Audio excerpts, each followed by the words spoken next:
Hello friends, welcome to my channel. तो क्या आप भी म्यूचुअल फंड में इन्वेस्ट करते हैं? क्या आप म्यूचुअल फंड इन्वेस्टर हैं? तो ये वीडियो है म्यूचुअल फंड इन्वेस्टर के लिए।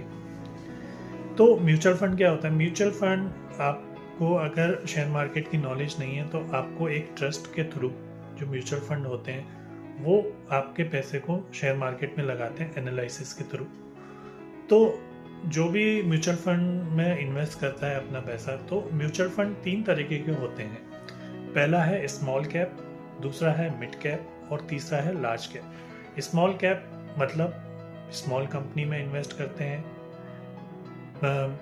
मिड कैप मतलब मीडियोकर कंपनी जो होती है उसमें इन्वेस्ट करते हैं। और लार्ज कैप मतलब लार्जर कंपनी में इन्वेस्ट करते हैं। तो मेरा ये कहना है, अगर आप लार्ज कैप में इन्वेस्ट करते हैं तो आप म्यूचुअल फंड के थ्रू ना जाकर एक लार्ज कंपनियों का इंडेक्स फंड होता है उसमें इन्वेस्ट करें, जिससे आपको बेनिफिट ज़्यादा होगा और म्यूचुअल फंड का जो कमीशन होता है वो भी आपको नहीं देना पड़ेगा। और अगर आप मिड कैप और स्मॉल कैप के थ्रू जाना चाहते हैं इन्वेस्टमेंट के थ्रू, तो आप म्यूचुअल फंड को ले सकते हैं, क्योंकि म्यूचुअल फंड का जो कमीशन होता है वो 15 से 18% होता है।